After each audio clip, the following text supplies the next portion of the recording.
Dear student, आज का जो हमारा टॉपिक है वो है एम्पिरिकल एंड मॉलिक्यूलर फार्मूले। तो ये एम्पिरिकल मॉलिक्यूलर फार्मूला क्या होता है इसको समझते हैं। तो सबसे पहले मैं आपको ये डेफिनेशन नोट करवा रहा हूँ, उसके बाद एग्जांपल से इसका मीनिंग समझाऊंगा। तो जो फार्मूला होता है किसी भी कंपाउंड का, तो उसे हम क्या बोलते हैं? Chemical formula.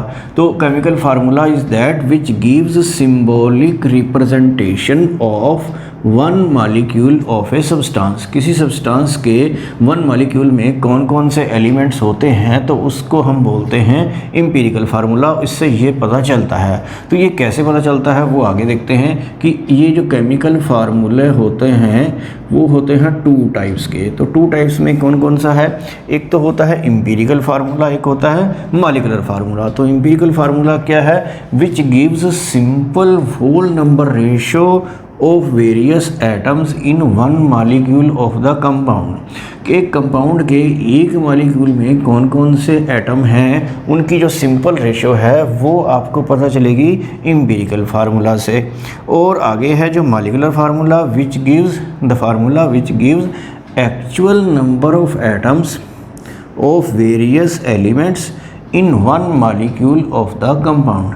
तो एक मॉलिक्यूल में एक्चुअली कितने कितने एटम हैं ये हमें पता चलता है मॉलिक्यूलर फार्मूला से। तो पहले आप डेफिनेशंस नोट कर लीजिए, फिर हम इसको एग्जांपल से समझते हैं। तो एग्जांपल से समझते हैं कि एम्पिरिकल फार्मूला और मॉलिक्यूलर फार्मूला क्या है। तो मैं यहाँ पर किसी कंपाउंड का लिखता हूँ एम्पिरिकल फार्मूला और यहाँ पर लिख देते हैं मॉलिक्यूलर फार्मूला। और हम कोई एग्जांपल ले लेते हैं किसी कंपाउंड का। तो कंपाउंड जो है सपोज बेंजीन ले लेते हैं। तो बेंजीन का मॉलिक्यूलर फार्मूला तो होता है C6H6। तो इसका मतलब होता है कि उसके एक मॉलिक्यूल में 6 कार्बन और 6 हाइड्रोजन होते हैं। तो ये उनकी एक्चुअल रेशो है। और उनकी जो सिंपलेस्ट रेशो है 6 को सिंप्लीफाई करके 1 की रेशो हो जाएगी। तो C1H1 मतलब कि CH जो है उसका क्या हो जाएगा? एम्पिरिकल फार्मूला हो जाएगा। तो मैं आपको कोई और एग्जांपल दे देता हूँ, जैसे आप ग्लूकोज देख सकते हैं। तो ग्लूकोज का जो मॉलिक्यूलर फार्मूला होता है उसका जो मॉलिक्यूलर फार्मूला है वो है C6H12O6। उसके वन मॉलिक्यूल में कार्बन, हाइड्रोजन और ऑक्सीजन की रेशियो 6, 12 और 6 होती है। और इसको आप सिंपलीफाई करके 1, 2 और 1 की रेशियो बना सकते हैं। तो वो वाली रेशियो से हमारे पास बनेगा क्या? Empirical formula. तो ये क्या बन जाएगा? C1H2O1। तो 1 हम यहाँ पर लिखते नहीं हैं। तो इनसे एग्जाम्पल से आपको समझ में आ गया होगा कि एम्पिरिकल फार्मूला क्या है और मॉलिक्यूलर फार्मूला क्या है। तो इसमें रिलेशन क्या है वो हम आगे देखेंगे। तो आगे देखते हैं relation between empirical and molecular formula. तो ये रिलेशन देखिए आपकी कैसा है। तो मैं यहाँ पे लिख रहा हूँ मॉलिक्यूलर फार्मूला जो है किसी भी कंपाउंड का, वो एम्पिरिकल फार्मूला को एक पर्टिकुलर नंबर से मल्टीप्लाई करके आ जाता है। तो एम्पिरिकल फार्मूला यहाँ पे लिख देता हूँ। तो आपको जानना है कि ये नंबर क्या है और कैसे आएगा। तो मैं आपको बताता हूँ। n जो है वो क्या है? किसी भी कंपाउंड का molecular mass divided by empirical mass. Empirical mass नहीं बोलते इसको, एम्पिरिकल फार्मूला मास बोलते हैं। तो इसको डिवाइड करके ये n की वैल्यू आ जाएगी। फिर एम्पिरिकल फार्मूला से उस नंबर को मल्टीप्लाई करके आप मॉलिक्यूलर फार्मूला निकाल पाएंगे। तो मैं आपको एग्जांपल दे देता हूँ। तो जैसे मैं आपको एग्जांपल देता हूँ बेंजीन का। तो उसका मॉलिक्यूलर फार्मूला जो है, मॉलिक्यूलर फार्मूला तो आपको पता है क्या है? C6H6 है। तो और मॉलिक्यूलर और एम्पिरिकल फार्मूला क्या है? CH। तो एम्पिरिकल फार्मूला से जो मास निकलेगा, कार्बन का 12 है, हाइड्रोजन का 1 है, तो वो कितना आएगा? 13। तो ये तो है उसका एम्पिरिकल फार्मूला मास। और मॉलिक्यूलर मास अलग से बिना फार्मूला जाने भी कैलकुलेट करना पॉसिबल होता है किसी मेथड से। जैसे कि एक मेथड का नेम है विक्टर मेयर्स मेथड। या आपने मॉलिक्यूलर मास के बारे में ये भी सुना होगा कि उसको 2 × वेपर डेंसिटी से मल्टीप्लाई करके भी आ जाता है। तो बेंजीन का मॉलिक्यूलर मास किसी मेथड से निकाला हुआ है तो वो है मान लीजिए 78। तो n की वैल्यू देखिए कितनी आएगी। तो मॉलिक्यूलर मास जो है वो कितना है 78 और एम्पिरिकल मास जो है वो कितना है 13 जो आपने कैलकुलेट किया है। तो ये डिवाइड करके आएगा 6। तो इसका मतलब ये हुआ कि बेंजीन का जो एम्पिरिकल फार्मूला है उसको इस पर्टिकुलर नंबर से मल्टीप्लाई करके वो आ जाएगा C6H6। तो ये उसका क्या आ गया है मॉलिक्यूलर फार्मूला। तो उम्मीद है कि आपको ये एम्पिरिकल और मॉलिक्यूलर फार्मूले में रिलेशन जो है ये वाला समझ में आ गया होगा। तो आगे समझते हैं परसेंटेज कंपोजिशन। जब आपको किसी कंपाउंड का मॉलिक्यूलर फार्मूला पता होता है तो उस पर्टिकुलर कंपाउंड में कौन कौन से एलिमेंट हैं, जैसे मैं आपको एक एग्जांपल देता हूं ग्लूकोज का, तो उसमें एलिमेंट कौन कौन से हैं, कार्बन 6 हैं, H12 हैं और O6 हैं। तो इसमें कार्बन कितने परसेंट है और हाइड्रोजन कितने परसेंट है और ऑक्सीजन कितने परसेंट है, तो इसको बोलते हैं उसका परसेंटेज कंपोजिशन। तो ये आप फाइंड आउट कर सकते हैं। तो वो कैसे करते हैं मैं आपको किसी एग्जांपल से करा देता हूँ। सपोज आपको पोटाशियम क्लोरेट में जो वेरियस एलिमेंट हैं उनकी परसेंटेज निकालनी है। तो पोटाशियम क्लोरेट का फार्मूला क्या होता है KClO3। जो खाली KCl होता है वो पोटाशियम क्लोराइड होता है। तो आपको ठीक से पता होना चाहिए। तो सबसे पहले आपको निकालना पड़ेगा इसका मॉलिक्यूलर मास। तो मॉलिक्यूलर मास देखिए कैसे निकलेगा। तो K तो होता है 39 और Cl का कितना होता है 35.5 और ऑक्सीजन का कितना है 16 इंटू 3 कितना हो जाएगा 48। तो ये सारा आप ऐड कर लेना तो ये आ जाएगा 122.5। तो इतने में पोटाशियम तो 39 है तो 100 में कितना होगा, तो वो उसकी क्या आ जाएगी परसेंटेज। इसी तरह से आप Cl और ऑक्सीजन की परसेंटेज भी फाइंड आउट कर लेंगे और ये बड़ा इजी है। तो जैसे सपोज आपको निकालना है परसेंटेज ऑफ पोटाशियम, तो वो कैसे निकालेंगे। पोटाशियम इसमें 39 है और ये 122.5 है और इसको 100 से मल्टीप्लाई करना है कि इतने में से इतना है तो 100 में से कितना, तो यहाँ इसकी परसेंटेज आ जाएगी। ये आप खुद ही कैलकुलेट कर लेना। तो इसी तरह से अगर आपको निकालना है परसेंटेज ऑफ Cl, तो Cl इसमें कितना है 35.5। तो इसी टाइप से ये नीचे क्या होगा, ये तो वही होगा और 100 से मल्टीप्लाई होगा और आपको यहाँ पर इसकी भी परसेंटेज पता चल जाएगी। और इसी तरह से अगर आपको निकालना है परसेंटेज ऑफ ऑक्सीजन, तो वो आप कैसे करेंगे, या तो इन दोनों का सम करके 100 में से माइनस कर दीजिए तो ऑक्सीजन की परसेंटेज आ जाएगी, या फिर आप ऐसे ही कर लीजिए 48/122.5 इंटू 100। तो इस तरह से इसकी भी परसेंटेज आ जाएगी। तो ऐसा ही एक क्वेश्चन आप ग्लूकोज का या सुक्रोज का भी ट्राई कर लेना, तो वो परसेंटेज कंपोजिशन निकालना काफ़ी ईजी रहता है। तो यहाँ पर हमारा जो अगला क्वेश्चन होगा उसमें क्या होगा कि आपको परसेंटेज दी होगी और फार्मूला फाइंड आउट करना होगा। पहले आपने अभी क्या सीखा है कि फार्मूला दिया है, परसेंटेज निकालनी है। अगले क्वेश्चन में आपको क्या करना है, परसेंटेज दी होगी और फार्मूला आप फाइंड आउट करेंगे। तो वो देखते हैं कैसे करना है। तो आगे एक न्यूमेरिकल करते हैं एम्पिरिकल और मॉलिक्यूलर फार्मूला से रिलेटेड। तो इसकी स्टेटमेंट देखिए पहले क्या है, compound contains 40% carbon, 6.66% hydrogen and rest oxygen, मतलब बाकी oxygen. It's molecular mass is 60। Find its empirical and molecular formula. तो इसको आपको इसका एम्पिरिकल और मॉलिक्यूलर फार्मूला फाइंड आउट करना है। तो वो कैसे करेंगे देखिए। तो इसमें आपको पहले कोई कॉलम बनाना है, पूरा एक टेबल बनाकर। तो वो मैं आपको बना के दिखा देता हूँ। जैसे ये इसमें एलिमेंट कौन कौन से दिए हैं, तो पहले तो वो लिख लेंगे, फिर उनका जो परसेंटेज है वो कितनी कितनी है फिर वो लिखेंगे, और वो जो एलिमेंट हैं उनका एटॉमिक मासेस भी आपको पता होने चाहिए तभी बात बनेगी। और उसके बाद आप लिखेंगे एटॉमिक रेशो। तो एटॉमिक रेशो के बाद जो है वो एक कॉलम आपको आगे और बनाना है, वो है सिंपलेस्ट रेशो।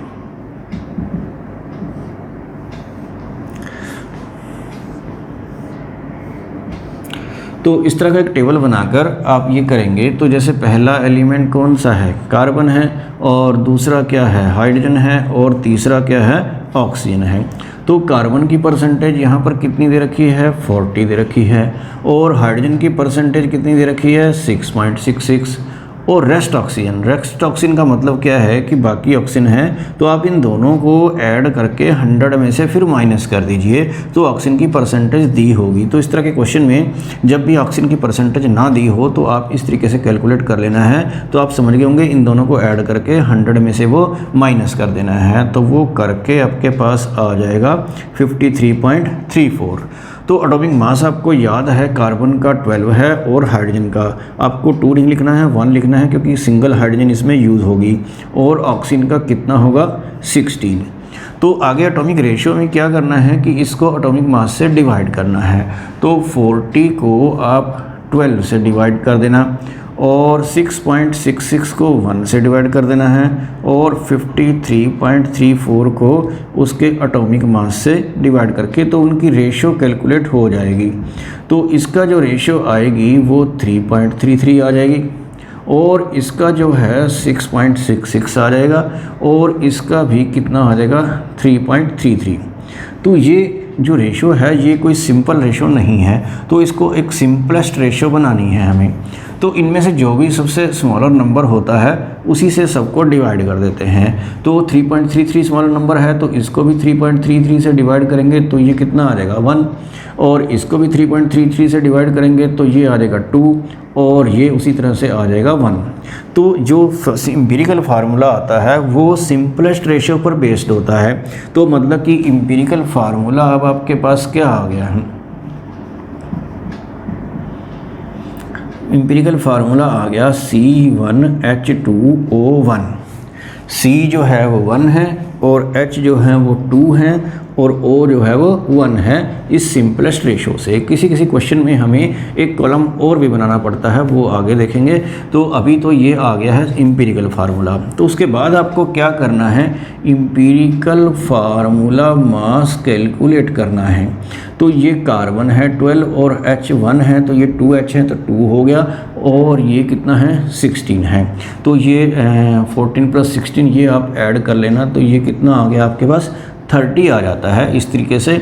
और मॉलिक्यूलर मास जो है वो अगर गिवन नहीं है तो वेपर डेंसिटी गिवन होगी तो उसको 2 से मल्टीप्लाई करके आ जाएगा, लेकिन इस क्वेश्चन में तो गिवन था। तो ये मॉलिक्यूलर मास है 60। तो आपको क्या निकालना होता है, आगे n निकालना होता है। n कैसे आता है, मॉलिक्यूलर मास डिवाइडेड बाई क्या, एम्पिरिकल फार्मूला मास। ये मैंने शॉर्ट में लिखा है।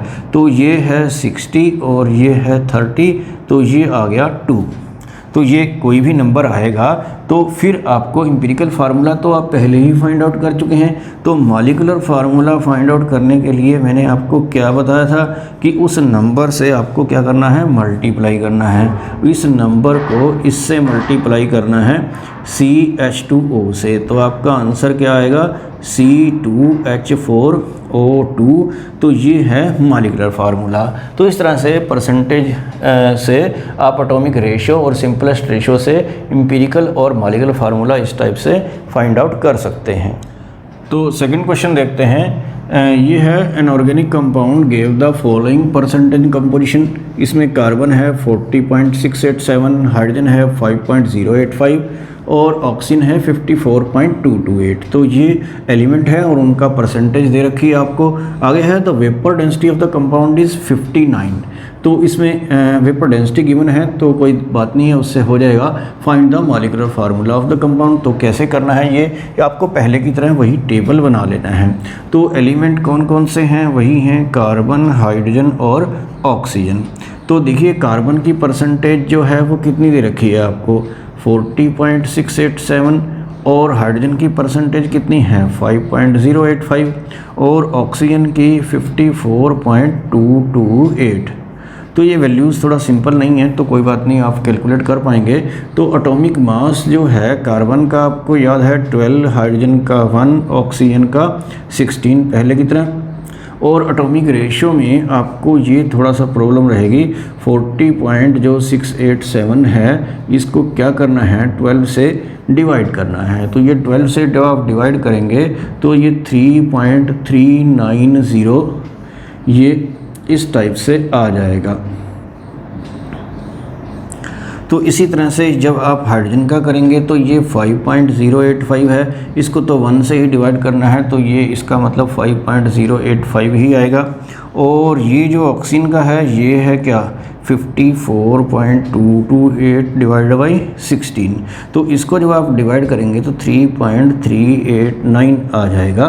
तो इस टाइप से ये आएगा इसका एटॉमिक रेशो। तो एटॉमिक रेशो जो है निकालने के बाद आपको क्या करना है, सिंपलेस्ट रेशो का मैंने बताया था आपको कि इनमें से जो भी स्मॉलेस्ट नंबर है उससे आपको सबको डिवाइड करना है। तो इसमें सबसे स्मॉलेस्ट तो यही है, तो इससे डिवाइड करेंगे तो सिंपलेस्ट रेशो आ जाएगी। 3.390 को 3.389 से डिवाइड करेंगे तो ये अप्रोक्सीमेटली क्या आएगा 1 ही आएगा, क्योंकि ये ऑलमोस्ट इक्वल ही हैं। और 5.085 को अगर आप इससे डिवाइड करेंगे 3.389 से तो ये अप्रोक्सीमेटली आ जाएगा 1.5। और ये तो आप समझ गए होंगे 3.389 को 3.389 से डिवाइड करेंगे तो ये आएगा 1। तो इसमें आपने क्या देखा है कि ये एक सिंपलेस्ट रेशियो जो है ये होल नंबर रेशियो में नहीं आई है।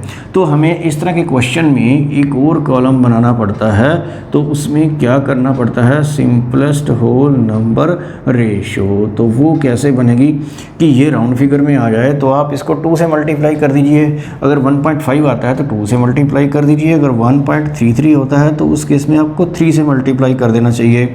अगर 1.25 आता है तो उसको आपको 4 से मल्टीप्लाई कर देना चाहिए, तो राउंड फिगर में आ जाता है। अगर 1.20 हो तो उसको आपको 5 से मल्टीप्लाई कर देना चाहिए। तो ऐसी ही वैल्यूज़ जनरली रहती हैं, तो ये आपको ध्यान में रखना है। तो अभी मैं इसको 2 से मल्टीप्लाई कर रहा हूँ, तो यहाँ पर कितना आ जाएगा 2, और ये आ गया 3, और ये आ गया 2। तो इसका जो एम्पिरिकल फार्मूला है वो क्या आ गया है, C2 आ गया है, और H कितना आ गया है 3, और O2। तो एम्पिरिकल फार्मूला C2 H3 और O2। तो ये अभी तो एम्पिरिकल फार्मूला ही आया है, तो अभी हमें आगे मॉलिक्यूलर फार्मूला भी निकालना है। तो ये जो एम्पिरिकल फार्मूला है ये आपके पास क्या आया था C2H3O2। तो इससे आपको क्या करना है, empirical formula mass find out कर लेना है। एम्पिरिकल फार्मूला मास कैसे आएगा, ये 12 × 2 कितना हो गया 24, और H3 हो गया क्योंकि 1 होता है, और ऑक्सीजन का कितना होता है 16 × 2 कितना हो जाएगा 32। तो ये आप ऐड कर लेना तो ये आ जाएगा 59। तो ये तो आया है इसका एम्पिरिकल फार्मूला मास। और मॉलिक्यूलर मास भी तो आपको फाइंड आउट करना है। मॉलिक्यूलर मास क्या होता है 2 × वेपर डेंसिटी। तो वेपर डेंसिटी इसमें कितनी है 59 ही गिवन है, तो इसको आप मल्टीप्लाई कर लेना तो ये कितना आ जाएगा 118 आ जाएगा। तो यहाँ पर आपको क्या करना है, अब n की वैल्यू निकालनी है। तो n की वैल्यू कैसे फाइंड आउट करते हैं, मॉलिक्यूलर मास डिवाइडेड बाय क्या, एम्पिरिकल फार्मूला मास। तो वो क्या आएगा 118 डिवाइडेड बाय 59, तो वो कितना आ गया 2 आ गया। तो यहाँ इसका मतलब ये हुआ कि एम्पिरिकल फार्मूले को आपको 2 से मल्टीप्लाई करके ही मॉलिक्यूलर फार्मूला आएगा। तो मॉलिक्यूलर फार्मूला जो है ये यहाँ पे मैं निकाल देता हूँ। तो वो कैसे आएगा 2 × एम्पिरिकल फार्मूला। एम्पिरिकल फार्मूला क्या है C2H3O2। तो आपका आंसर क्या आएगा C4H6O4। तो इस तरीके से आप एम्पिरिकल और मॉलिक्यूलर फार्मूला फाइंड आउट कर सकते हैं।